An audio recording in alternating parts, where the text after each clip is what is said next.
जल देवता का वरदान।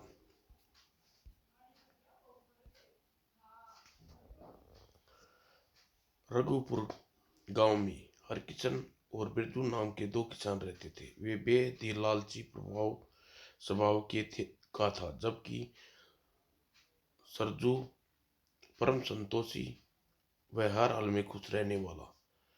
सरजू को खुश देखकर हरकिशन मन ही मन उगता रहता। दोनों के मकान आमने सामने थे, खेत बिल्कुल साथ साथ थे। एक बार गांव में मूसलाधार बारिश हुई। हे भगवान सूरज, सरजू बड़े परेशान हो रहा है। फसल की बर्बादी के बारे में सोच रहा होगा। खैर, मेरी फसल बर्बाद भी हो जाए तो मुझे कोई चिंता नहीं। मैंने कई लोगों को ब्याज पर अनाज और रुपया जो दे रखा है उसकी वसूली कर आराम से गुजर बसर कर सकता हूँ। अब कितनी बारिश, लगता है सारी फसल बेकार हो जाएगी। अगले दिन हरिहर सरजू से मिला। क्या बात है सरजू, बड़े परेशान हो? परेशान की तो बात है भैया। हरिहर, सारी फसल बर्बाद हो गई। अब पछतावे क्या हो? तुम तो दान पुण्य और बढ़ोतरी की मदद में ऐसा अपना धन लुटाते रहे हो। अगर मेरी तरह कंजूसी पर चलते तो रुपया पैसा अनाज ब्याज पर देकर घर बैठे खाने लायक कमा सकते थे। कहते तो तुम ठीक हो भैया, पर हरिहर मगर सोचने व चाहने में से न जाने हमेशा व्यक्ति सुखी नहीं रह सकता। सब कुछ भाग्य पर निर्भर। और मेरा भाग्य इतना तो खराब नहीं कि रहना चाहिए कि रोटियां के लाले पड़ जाए। रात को सपन में भाग्य देवता मुझे दर्शन दिए। ढेर सारा सोने के सिक्के और भाग्य देवता खिड़की के मार्ग से मेरे घर में प्रवेश कर रहे थे। ऐसे सपन से क्या होता है? वैसे कमाल की बात है, रात को भाग्य देवता ने मुझे भी सपन पर दर्शन दिए। मैंने देखा कि वे जमीन से निकलकर मेरे चारों ओर चक्कर काटने लगे। अजीब बात है, रात को हम दोनों एक ही भाग्य देवता ने सपन दिए। हाँ हाँ, अजीब है, मगर समझ में नहीं आता इन सपनों का मतलब क्या होगा। कुछ देर बाद दोनों खेत में रुका हुआ पानी बह गया। सूरज और बिरजू खेत पर जा रहा था। अरे, अब भी दुगनी मेहनत करके बीज बोने होंगे ताकि वह फसल समय पर तैयार हो जाए। और हल चलाने लगा। तभी, ओह ये क्या, लगता है किसी वस्तु में फंस गया, अभी देखता हूँ। और जब उसने स्थान पर कीचड़ हटाया, अरे यह तो पीतल का कोई कलश मालूम होता है। हो सकता है इसमें जरा ढक्कन हटाकर देखना चाहिए। ढक्कन हटाते ही नेत्र आचार्य से फट गई। वो इतने सारे सोने के सिक्के! सहसा उसे हरिहर का सपन का स्मरण हुआ और वह सोचने लगा। उस रात हरिहर ने सपने में भाग्य देवता को जमीन से निकलकर अपने इर्द गिर्द चक्कर काटते लगाते हुए देखा था। यह सारा धन जमीन से मिला है। यह अवश्य भाग्य देवता ने हरिहर के लिए ही यहाँ रख छोड़ा है। यह मेरा कोई अधिकार नहीं। ऐसा सोचकर भोले वाले निस्वार्थ सरजू ने तुरंत ढक्कन वापस बंद कर दिया और हरिहर पर खुशी खुशी खबरी देने की ओर घर चल पड़ा। हरिहर यह सूचना पाकर कितना प्रसन्नता से नाच उठेगा। आखिर उसका सपना सच हो गया है। जिस समय वह हरिहर के घर पहुंचा तो बैलों को चारा खिला रहा ने व्यस्त था। सूरज अपनी ओर आता देख उसे बुरा सा मुंह बनाकर सोचा, कमबख्त अवश्य मुझसे ब्याज अनाज के रुपये उधार मांगने आ रहा है, पर मैं उसे एक दमड़ी उधार नहीं दूंगा सरजू। तभी सूरज उसके करीब आकर बोला, अरे हरिहर, तुम बोलो, सानी पानी दे रही हो और वहां गाय बैठे तुम्हारे राह देख रही हैं। भाग गया बेटा, तुम्हारा भाग भाग गए। हाँ भाई भाग गए। तुमने उस रात कहा था कि सपने में भाग गए देवता जमीन से निकलकर तुम्हारे इर्द गिर्द चक्कर काटने लगा था। हाँ हाँ, कहा तो था। यह बात क्या है? तुम इतने प्रसन्न क्यों दिखाई दे रही हो? प्रशंसा की बात है, तुम्हारा सपना सच्चा हो गया है हरिहर। भाग्य देवता तुम पर बहुत प्रसन्न है, मेहरबान हो उठा है। इतना कहते हुए पूरी बात हरिहर को कह सुनाई। सारी कहानी सुनने के पश्चात हरिहर सूरज की बुद्धि पर तरसा रहा था, मगर साथ ही उसकी मूर्खता पर भी वह मन बेहद प्रसन्न था। वाह, अगर ये मूर्ख सच बोल रहा था, सचमुच भाग्य देवता मुझ पर बड़ा मेहरबान प्रसन्न है। सोच में जब व्यर्थ ही न गवाओ दोस्त, और जाकर अपनी आसपास की जमीन मेरे खेत से निकाल लो। सोचने में अब अपना व्यर्थ न गवाओ दोस्त, और जाकर अपनी अमानत मेरे खेत से निकाल लो।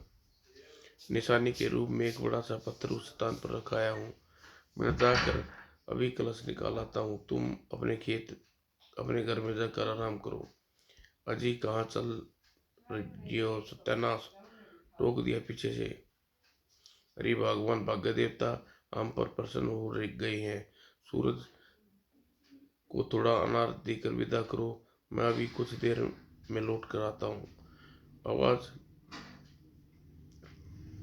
अनाज लेकर सूरज अपने घर लौट गया। और जब वह हरिहर बिरजू के खेत में जा पहुंचा था, उस स्थान पर ढूंढने में कोई दिक्कत नहीं हुई। ओह, वह रहा बड़ा सा पत्थर। सूरज के कहे अनुसार उस पत्थर के नीचे वह लबालब सोने से सिक्के से भरा पीतल का कलश दबा पड़ा होना चाहिए, जिसे देखकर मैं गांव का सबसे धनवान व्यक्ति बन जाऊंगा। उसने जोर लगाकर पत्थर को एक तरफ धकेल दिया, और सूरज अपनी मूर्खता की का अज्ञानता के कारण इस कलश से हाथ धो बैठा। मैं उसके जैसा मूर्ख ज्ञानी नहीं हूँ। जल्दी इसके अंदर का ढक्कन हटाकर ढेर सारा धन की झलक ले लूं, तो भाग्य देवता को कंधों पर उठाकर ले चलूंगा। और जैसे ही कलश का ढक्कन हटाकर लक्ष्मी के दर्शन करने चाहे, ओ भयानक जहरीले सर्प! अगर एक भी पल देर हो जाती तो सर्प मुझे डस लेते। भयानक सर्पों को देखकर हरिहर बुरी तरह से चीर उठा। हे भगवान, इसका मतलब सूरज मेरे साथ धोखा किया। विषैले सर्प से डसवा कर वह मेरी मृत्यु चाहता था, ताकि उसके बाद मेरी सारी भूमि अपना अधिकार जमा सके। जबकि सर्प वापस उसी कलश में चले गए। मैं मैं भी उस धूर्त को ऐसी ऐसी मजा चखाऊंगा कि उसे सारे सांप वापस कलश में चले गए हैं। सिर दी कलश के ढक्कन को ढक दूं, और फिर उसने बेहद तेजी से फुर्ती के साथ कलश के मुंह पर ढक्कन ढक दिया, और कलश को निकालकर वापस घर की ओर चल पड़ा। आज रात होते ही कलश को सूर्य की खिड़की से अंदर फेंक दूंगा। उसके बाद सूरज तथा उसकी पत्नी का खेल समाप्त। हरिहर से दुश्मनी बहुत महंगी पड़ेगी। और रात होते ही हर हर तरफ भयानक सन्नाटा छाया हुआ है। यही मौका है। और हरिहर ने सूरज के मकान की खुली खिड़की में सर्पों वाला कलश भीतर फेंका। भीतर जब धमाके की स्वर सुनकर पति पत्नी हड़बड़ा कर उठ गए। हे स्वामी, धमाका कैसा? मुझे तो डर लग रहा है, कहीं कोई ब्रह्मदेव की छत पर तो नहीं आ गिरी।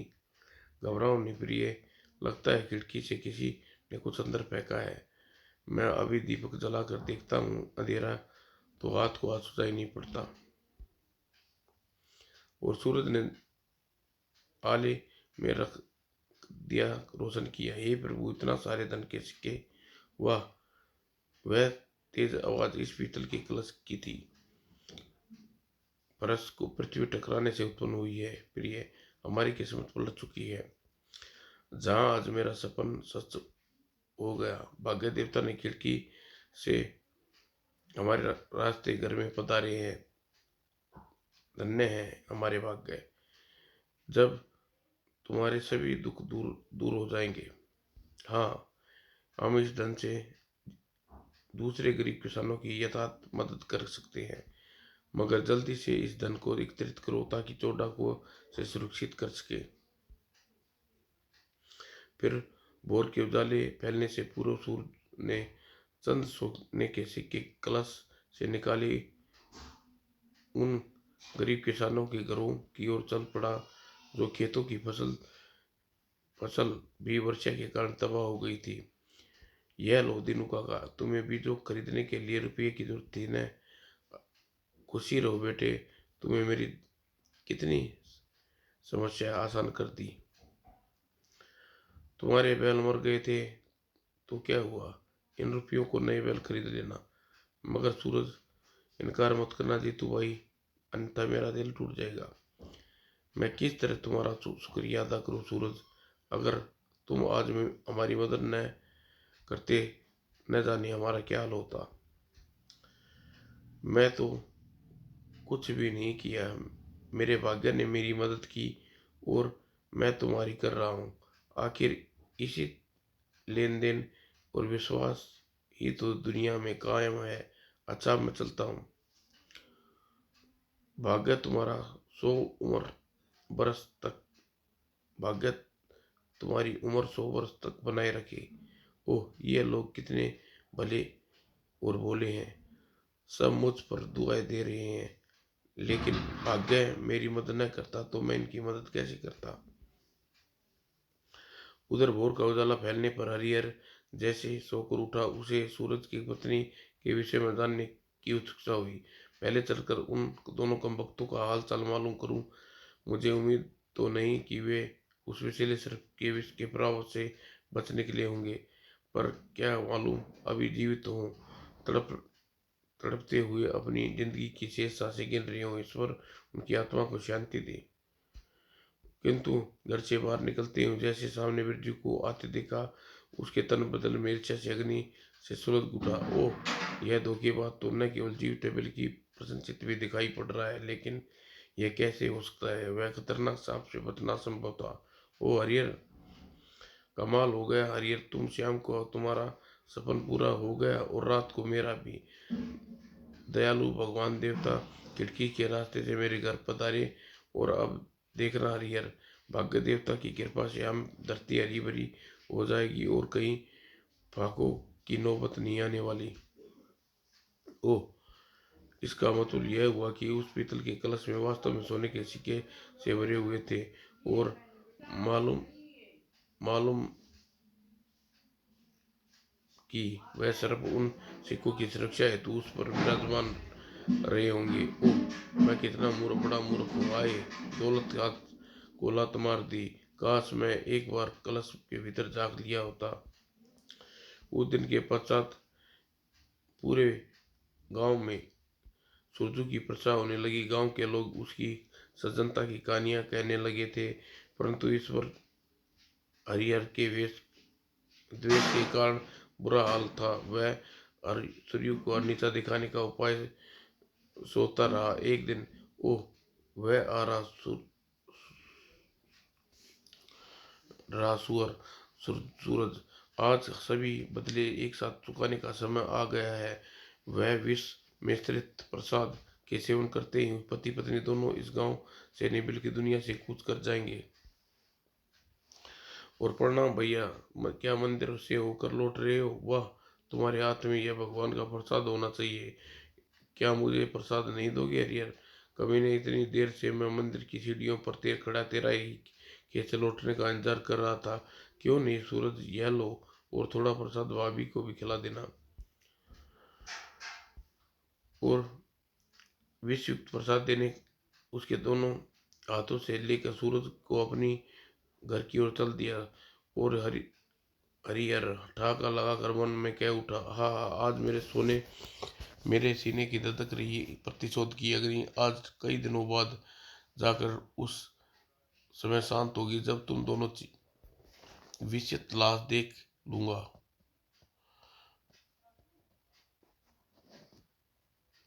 लूंगा। हाँ, ठीक। रत्ना के साथ ही प्रसाद प्रसाद खाऊंगा। कितने दिल से दिया हरिहर ने। इस दिशा ने एक सज्जन पड़ोसी प्रत्येक को नसीब हो। और वह सूरज घर को जैसे ही पहुंचा, प्रसाद अपनी पत्नी को देना चाहे। हे प्रभु, यह छिपकली कहाँ से आ गिरी। प्रसाद पर छिपकली गिरना शुभ होता है। यह प्रसाद अपवित्र हो गया है। अभी सूरज अभी उसे उस घटना से शंकित था, जबकि उसकी पत्नी ने सारा प्रसाद उठा लिया और बाहर जाती हुई बोली, मैं इस प्रसाद को बाहर किनारे पर रख दूं ताकि कोई किसी के पांव तले न आए, वरना हमें पाप लगेगा। और बाहर पहुंचकर जैसे ही प्रसाद एक किनारे पर रखा, गली का कुत्ता लपक कर वहां सामने उसके सामने ही वह प्रसाद खाने लगा। बेचारा भूखा था। ज्ञान पड़ता है, जब भी अभी उसके लिए बासी रोटियां ले आती हूँ, वरना भूख से जाने वह किस काम की न रहेगी। और वह रोटी लेकर जैसे ही पुन बाहर निकली तो उसके दिल की धड़कन धड़क से रह गया। ओ कुत्ते को क्या हुआ आज इतने? अभी तो देर पहले ही अच्छा वाला प्रसाद खा रहा था। ओ इसके मुंह से गाढ़े नीले रंग का झाग निकल रहा है। ओह प्रभु, न जाने इसे क्या हो गया। अजी सुनते हो?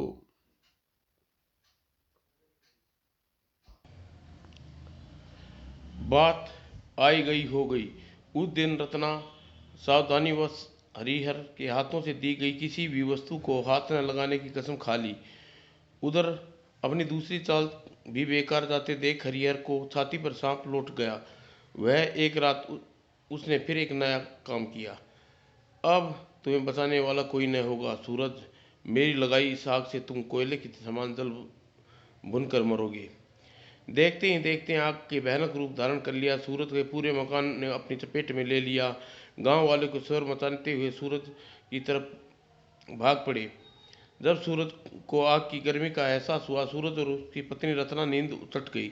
भयानक अग्नि की लपटें देखते हुए दोनों के होश उड़ गए। हे भगवान! आग स्थिति की गंभीरता समझते हुए सूरज ने रत्ना को हाथ पकड़ा और तेजी से पिछवाड़े के दरवाजे की ओर भागा। न जाने उस समय उस कितनी शक्ति कहाँ से आ गई। उसने दरवाजे के टूटते दोनों शक्ति से तेजी से बाहर निकल आए। आह! उस अग्नि कांड से सूरज को सब कुछ जलकर राख हो गया। समझ में नहीं आता आखिर यह आग किसने और कैसे लगी। आह! हमारा सब कुछ जलकर राख हो गया। हम खाक में मिल गए। आग कैसे लग गई सूरज पर? ईश्वर का शुक्र मानो कि तुम दोनों पर कोई आंच ना आई। जान है तो जान है बेटे। तभी हरिहर भी घड़ियाली आंसू बहाता हुआ पास आ पहुंचा। आह सूरज, यह सब कैसे हो गया? मित्र, तुम्हारी यह विपदा मुझ पर क्यों ना टूट पड़ी। सब कुछ जलकर राख हो गया है। तुम्हारे अलावा होनी को कौन टाल सकता है हरिहर। यह सब भाग्य का खेल है। अगर मेरे भाग्य में सब ऐसा ही है तो फिर मिल जाएगा। मगर मित्र, अगर तुम बुरा न मानो तो बस तुम्हारे रहने का कोई गैर ठिकाना हो जाता। कोई कोई गैर ठिकाना नहीं हो जाता, तब तक तुम मेरे ही घर में रहो। जो सुखी रूखी सुखी मिल बांट कर खा पी लेंगे, जैसी तुम्हारी इच्छा। ओह मित्र, तुम कितने दयालु हो। मगर मैं सोचता हूँ कि अब खेत के पास ही अपनी झोपड़ी बनाकर वहीं रहूँ। इस प्रकार घर के साथ साथ खेत की भी भली प्रकार से देखभाल हो जाएगी। इस प्रकार तय करने के पश्चात सूरज ने और रत्ना अपने खेत की ओर चल पड़े, जो उसकी एकमात्र पूंजी रह गया था। देखो रत्ना, मैं न कहता था कि हरिहर के विष भरा प्रसाद नहीं खिला सकता। वह बहुत ही नेक और परोपकारी इंसान है। अन्यथा कलयुग में कौन किसी के हित के विषय में सोचता है। तुम चाहे जो कुछ कहो, मुझे अब भी शक होता है कि कहीं इसी अग्निकांड में उसी का हाथ न हो। मुझे इस इंसान नहीं, इंसान का काल में शायद हैवान लगता है। फिर जिस समय खेत में पहुंचा, अरे तुम लोग सब यहाँ इकट्ठे हुए हो, हम सब तुम्हारी मदद के लिए एकत्रित हुए हैं। सूरज, तुमने हमारे दुखों में अपना समझकर हमारे लिए क्या नहीं किया? तब क्या यह हमारा फर्ज नहीं बनता इस विपत्ति में की घड़ी में तुम्हारी को सहायता न करें? आओ मित्र, हम तुम मिलकर इस स्थान पर खूबसूरत झोपड़ी का निर्माण करें, ताकि इस दयालु संपत्ति पर कोई कष्ट दयालु दंपति पर कोई कष्ट न होने पाए। हाँ हाँ, चलो काम करो, शुरू करो। और देखते देखते सबने मिलकर उस स्थान पर सुंदर झोपड़ी का निर्माण कर डाला। लो सूरज, झोपड़ी तैयार हो गई।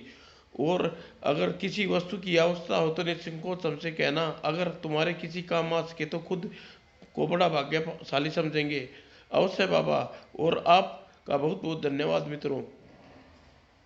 इस प्रकार झोपड़ी में रहते हुए दोनों पति पत्नी मिलकर अपने खेत को सवारे उपजाते रहे, और दोनों रुकी सुखी होती उसे मिल बांट कर खा लेते। हरिहर सब कुछ तबाह बर्बाद करने पर के पश्चात अब प्रसन्न था, किंतु एक शाम सूरज मंदिर में जाने के लिए अपने घर से निकलकर राह में जाने वाले तालाब के आगे से गुजरा था। तभी ओह, कितने प्यारे कमल के पुष्प खिले हैं, क्यों न इनमें से एक तोड़कर भाग्य के देवता के चरणों में अर्पित करूं। ऐसा सोचकर वह तुरंत ही तालाब में कूद गया और तैरता हुआ उन फूलों के पास पहुंचा। परंतु अभी उसने दो फूल तोड़े थे कि सहसा उसकी नज़र जल में तैरती एक कली पर पड़ी। ओह, कली कमल की तो नहीं है, अब तो सुनहरी चमकदार कली है, पहले कभी नहीं देखा। इस विचित्र कली की भेंट पाकर अवश्य भाग्य देवता प्रसन्न हो जाएगा। और उसने आगे बढ़कर सुनहरी कली को तोड़ लिया और उसके हाथ को सफर पाते ही कली खुद खिलकर फूल खिल गई। वाह, ऐसा लगता है मानो फूल खालिश होने का बना हो। तभी ठहरो योग, अरे आप कौन है पुण्यात्मा? मैं जल देवता हूँ, योग की हर संध्या को एक सोने का फूल खिलाता हूँ। सुन, सर्वशक्तिमान भगवान शिव के चरणों में मेरे भरे स्वरूप में अर्पित करता हूँ। वह है, किंतु आज अद्भुत पुष्प तुम्हारे द्वारा तोड़े जाते देख मुझे जल से बाहर आना पड़ा। कृपया यह पुष्प मुझे वापस लौटा दो, बदले में तुम चाहो ढेर सारे हीरे मोती उपहार में भेंट कर सकता हूँ। नहीं भगवान, आपके दर्शन पाकर मैं धन्य हो गया हूँ। यह फूल लीजिए और बदले में आपने कुछ मांगकर मैं अपना धर्म हरगिज नहीं तोड़ूंगा। तुम बहुत भोले एवं निस्वार्थी इंसान हो। मैं तुम्हारी सज्जनता पर बहुत प्रसन्न हूँ। तुम्हें एक वरदान देना चाहता हूँ। मांगो, क्या मांगते हो? मुझे कुछ नहीं चाहिए भगवान। इस वरदान को पुष्प की कीमत मत समझो युग, यह तो तुम्हारी सहानुभूति और उपकार का इनकार मत करो। तब कुछ सोचकर सूरज बोला, फिर भी आप यह वरदान दें कि हम दोनों पति पत्नी कभी किसी पर असंतोष न हो। ईश्वर की भक्ति और दीन दुखियों की सेवा में हमारा सारा जीवन चैन से कट जाए, इसी के अलावा किसी वस्तु की कामना नहीं है। तथा तो ऐसा ही होगा। और इतना कहकर जल देवता अदृश्य हो गए और कमल के फूल तोड़कर सूरज तालाब से बाहर निकला और मंदिर की ओर चल पड़ा। संतोष की सबसे बड़ा खजाना है। और फिर क्या था? उसके बाद सूरज मिट्टी को भी हाथ लगाता वह सोना बन जाती। इस बार चुगनी फसल पैदावार हुई है, हमारी कठिनाई दूर कर दी। अब फिर हम किसी वस्तु की कोई कमी न रहेगी। यह सब जल देवता का वरदान का चमत्कार है रत्ना। और सूरज की प्रशंसा चर्चा कानों में पड़ी। परिणाम स्वरूप एक बार फिर वह ईर्ष्या से अग्नि में जलने लगा। इतना सिर दी वह फुल धनवान बन बैठा। पीछे जरूर ही कोई कारण है, मुझे इस सूरज के मुंह से गुलवाना होगा। आखिर क्या राज है? उसका खेत मेरे खेत से छोटा होते हुए भी चुगनी फसल दे रहा है। इधर मेरी सारी फसल में कीड़ा लग गया। यह सोता हुआ सूरज के घर की ओर बोला, सूरज तुम तो जानते हो कि मेरे सारे अनाज पे कीड़ा लग गया है। अगर अगर इस बरस भी यह हाल रहा तो भूखे मरने की नौबत आ जाएगी। समझ में नहीं आता ऐसा क्या है, क्या करूं जिससे मेरे खेत में पैदावार 4 गुना बढ़ जाए। और तुम किस खाद पानी का इस्तेमाल करते हो?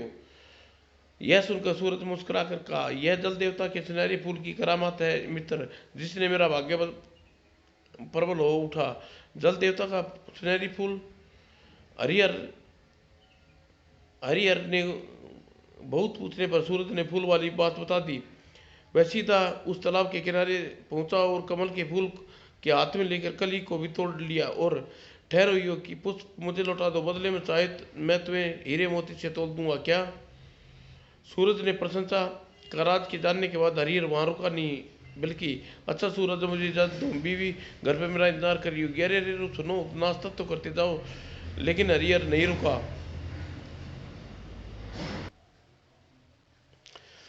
हूँ, जल देवता मुझे केवल हीरे मोती पर ही टाल देना चाहते हैं, जबकि अगर मैं बढ़िया सा वर मांगू तो ये सब कीमती वस्तुएं मुझे वैसे ही मिल जाएंगी। आह, सूझ गया, मैं जल देवता से यही वर मांग लूंगा। वह कुछ सोचकर तुरंत कुटिलतापूर्वक बोला, नहीं नहीं, मुझे हीरे मोती नहीं चाहिए, मगर अगर तुम मुझ पर एक वर दो तो मैं तुम्हें फूल लौटाऊंगा, अन्यथा मैं इसे अभी कुचल डालूंगा। मंजूर है, तुम कोई भी वर मांग लो। यह दुष्ट मक्कार व्यक्ति मालूम पड़ता है। कहने के साथ ही जल देवता मंद मंद मुस्कुराने लगे। और जबकि हरिहर तुरंत बोला, मुझे ऐसा वर दो, मैं चाहूँ जो चाहूँ वो कर कहूँ वह सभी कामनाएं तुरंत पूर्ण हो जाए, तथास्तु। ऐसा वरदान पाते ही हरिहर सोने के फूल को जल देवता को लौटा दिया और जल देवता तुरंत अंतर ध्यान हो गए। खुशी में भागा भागा घर पहुंचा। ओ, आज मैंने खुश हूँ भगवान, हमारे भाग्य खुल गए हैं, अब हमें किसी चीज की कोई कमी न होगी।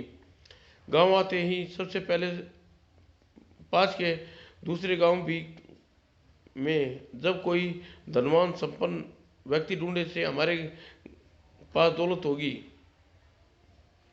रहने के लिए एक शानदार महल होगा जिसे मैं राजा बनकर रहूंगा और तुम मेरी रानी बनकर हमारे पास आसपास।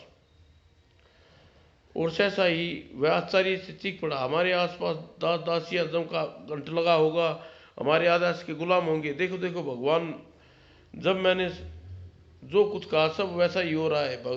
हे भगवान, कहीं कोई सपना तो नहीं देख रही? हम आपके गुलाम हैं, आप हुक्म करिए जी स्वामी। नहीं नहीं भगवान, कोई सपना नहीं, हकीकत है। आज के बाद मैं जो कहूँगा तुरंत ही हकीकत में बदल जाएगा। ए, हमारे लिए खाने की व्यवस्था करो। दूसरे पल दासियों ने आनंद फानन ही स्वादिष्ट 56 भोग पकवान का ढेर आगे लगा दिया। दोनों भूखों की तरह उसे देखकर भोजन पर टूट पड़े। वाह वाह, भोजन तो 7 जन्म में हेरे से ना होता, सच कहता हूँ। और ऐसा वह राजाओं सी ठाट बाट, सैकड़ों नौकरानियां, शानदार महल, रुपये पैसे हीरे जवाहरात, क्या सब मिलता है। और हरिहर ने तुरंत ही जल देवता वाली सारी बात कह सुनाई। कभी कभी कभी कभी नहीं, सचमुच हम किसी चीज की कोई कमी नहीं रहेगी। मगर आपने अभी तक यह नहीं बताया यह चमत्कार किस प्रकार से हो रहा है। लेकिन लेकिन उसी रात, काश आज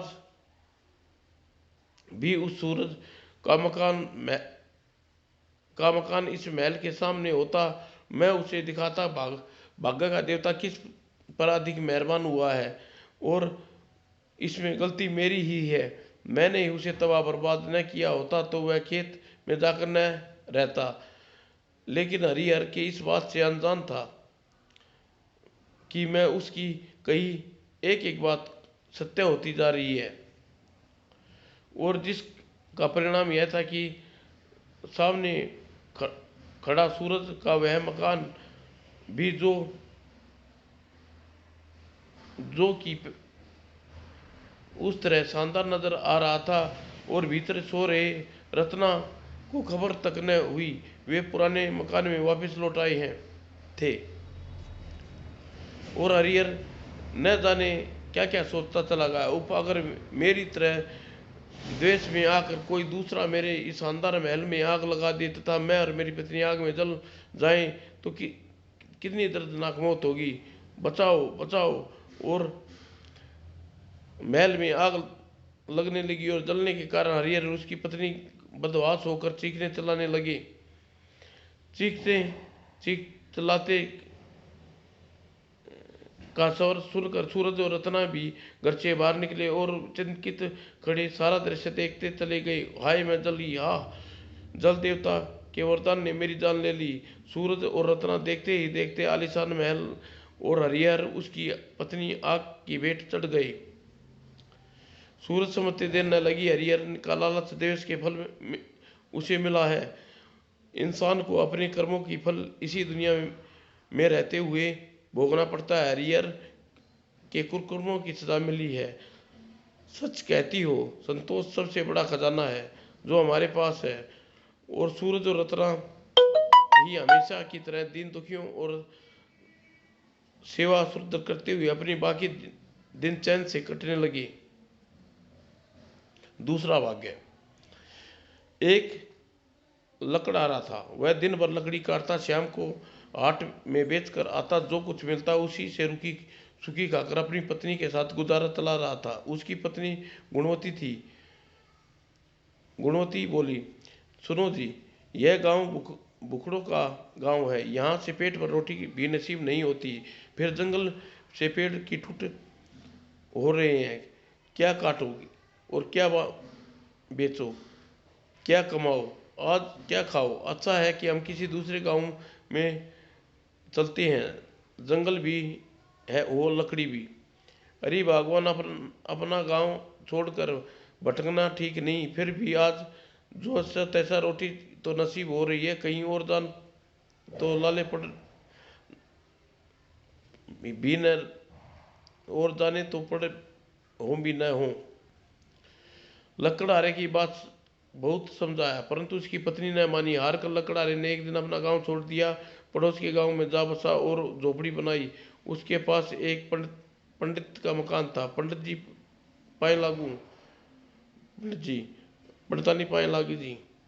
पंडित पड़तानी बड़े दयालु स्वभाव के थे। गांव भर के लोग उनके पैर छूते थे और गांव के लोगों ने पंडित पड़तानी के पैर छूते जाते देखते लकड़हारे की पत्नी दिल ही दिल में उससे कुटती। ये मोटी चुड़ैल सी लगती है, पर न जाने क्यों इसके पैरों पर गिर जाते हैं। जब लकड़हारे ने पंडित की अच्छी मित्रता हो गई। राम राम पंडित जी। राम राम भैया, कैसे हो? कोई असुविधा तो नहीं है? एक दिन लकड़हारा जंगल में रोज की तरह लकड़ी, अब उसने एक पेड़ काटने के लिए छाटा। आज इस पेड़ को काटना ठीक रहेगा। पेड़ काटने का श्रेय उसने कुल्हाड़ा उठाया ही था कि अचानक वन देवती प्रकट हुई। ठहरो माता दीन, तुम यह पेड़ मत काटो। ये आप कौन है और आप मेरा नाम कैसे जानती हैं? मैं वन देवी हूँ माता दीन। इस पेड़ में वास करती हूँ, इसलिए इस पेड़ को मत काटो। बदले में तुम चाहो तो मैं तुम्हें दे सकती हूँ, मैं जो कुछ चाहूँ। हाँ, तुम कुछ भी चाहो मांग सकते हो, मैं तुम्हारी हर मनोकामना पूर्ण करूँगी। लकड़हारा सीधा साधा था, आपकी समझ में न आया क्या मांगे। क्या मांगू? सोना मांगू, चांदी मांगू, खेत मांगू, या घरवाली के लिए गहने या साड़ी मांगू? तुम जो कुछ भी मांगो मांग सकते हो माता दीन। देवी माँ, मेरी समझ में तो कुछ भी नहीं आता। ऐसा है, मुझे आज की मोहलत दे दीजिए। मैं अपने दोस्त पंडित जी से, उसकी पत्नी से पूछ कर जो कुछ मांगता हूँ कल मांगूंगा। ठीक है, तुम कल यहाँ आओगे और मैं तुम्हें स्वयं सामने प्रकट हो जाऊंगी। और उस रोज लकड़हारा लकड़ी काटे बिना ही घर जल्दी लौट चला गया। वह पंडित जी से मिला और सारी बात बताई। अब आप ही बताइए पंडित जी, मैं क्या वर मांगू? मित्र, सबसे उत्तम तो यही रहेगा, तुम सुख संतोष मांगो। लेकिन महत्वाकांक्षा अधिक महत्वाकांक्षा अधिक हो तो धन ऐश्वर्य राजपाट भी मांग सकते हो। अच्छा, मैं अपनी पत्नी से सलाह ले लूं। मेरी मानो तो मित्र पत्नी से इस विषय में कुछ मत सदा लो, बुद्धि और विवेक के काम लेते हुए सुख संतोष की मांग कर लो। नहीं नहीं, मेरी पत्नी नाराज हो जाएगी। मैं उसकी सलाह लिए बगैर मैं वंदेती से मांग लिया तो अब आसमान सिर पे उठा लेगी, मगर उसकी सलाह तो उससे लेनी ही होगी। जैसी तुम्हारी मर्जी मित्र। लकड़हारे ने अपने घर पहुंचा पत्नी की जब सारी बात बताई। अरे वाह पंडित जी, पंडितानी को नीचा दिखा सकती हूँ। कुछ सोच विचार करने के बाद लकड़हारे की पत्नी उससे कहा, देखो जी, मेरे पेट भरने के लिए रोटी तो हमें पहले ही मिल जाती है, उससे हमें इज्जत क्या समझे। यह यह सही यही कि खेत हमें इज्जत। इसलिए वन देवी से हाथ दो हाथ और मांग लो। क्या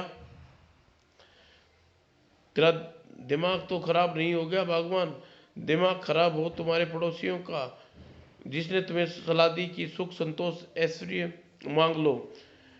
तुम भी सोचो जरा, इज्जत ही नहीं तो मिल पाएगी तो ये सारी चीज किस काम की। बात तो ठीक कहती है भगवान, मगर चार हाथ होने के भला में किस तरह इज्जत मिल सकती है। अजी तुम तो निरे बुद्धू हो, जरा सोचो। चार हाथ किसके होते? भगवान विष्णु के। तुम्हारे चार हाथ होते तो तुम भी विष्णु भगवान के अवतार समझे जाओगे और पूजा समझ कर पूजा करेंगे तुम्हारी ही। और लोग उन्हें लक्ष्मी मैया समझकर पैर छुआ करेंगे। लकड़हारा अपनी पत्नी की बात सुनकर प्रसन्न हुआ और तेरा सुझाव भी बहुत चौका है गुणवती। अजी और क्या फायदे की बात तो सुन लो। अभी एक पेड़ काटने में कितना समय लगता है? दो दो हाथ तुम्हारे, अगर चार हाथ होते तुम कितनी दुगने पेड़ काट सकते हो। जब अकल का मारा लकड़हारा अगले दिन जंगल पहुंचा, उसने वन देवी से वही मांगा जो उसकी पत्नी ने कहा था। दो हाथ और प्रदान कर दो देवी माँ, मैं चाहता हूँ चार भुजाधारी हो जाऊँ। एक बार फिर सोच लो माता दिन, मैंने अच्छी तरह सोच लिया है, मुझे चार हाथ दो वरना अभी पेट काटता हूँ। अच्छा, जैसा तुम चाहो वैसा तथास्तु। और वन देवी ने तथास्तु कहते ही लकड़हारे माता दिन के दो हाथ और निकलाए, वह चार हाथ बन गई। हाँ, अब मैं गाँव जाऊं तो लोग मेरी धड़ाधड़ पूजा करने के लिए आते जाएंगे। कुआड़ा लेकर वे चार हाथों द्वारा लकड़हारा जैसे ही गांव में पहुंचा, हा हा हा, सब मुझे विष्णु भगवान समझ रहे हैं, मैं दूसरा भगवान हूँ। किंतु लकड़हारा जो समझ रहा था लोग वह नहीं समझ रहे थे। अरे देखो, चार हाथ वाला आदमी, वह आदमी नहीं कोई राक्षस है, मारो इसे वरना हम सबको खा जाएगा। और फिर चार हाथ वाले आदमी को देखकर भयभीत कुछ भीड़ और न देखा था पत्थर बरसाने लगी। अरे अरे, यह क्या कर रहे हो? मैं विष्णु भगवान हूँ। जब तक लकड़हारे की पत्नी गुणवती गांव के चार हाथ वाले राक्षस पिचास के आने की बात खबर लगी तो वह घटना स्थल पर पहुंची। उसने तक उसके स्वर्ग धाम जा पहुंचे थे। हाय, मैं लुट गई, बर्बाद हो गई, वो ओह, आखिर तुमने वह भूल कर दी मित्र। वन देवी सुख संतोष और मांग कर तुम्हें वह नहीं मांगा जो कदापि अनुचित था। काश तुम मेरी बात पर ध्यान दिया होता। बिना किसी गुण अपनी पूजा करवाने का लोभ में सोचे समझे बगैर वंद्यता से निसार्थक वरदान मांगकर लकड़हारे माता दिन ने अपने प्राण खो दिए। काश वह पंडित की बात पर सही सलाह मानकर वन देवी से सुख संतोष मांग लेता। समाप्त दोस्तों।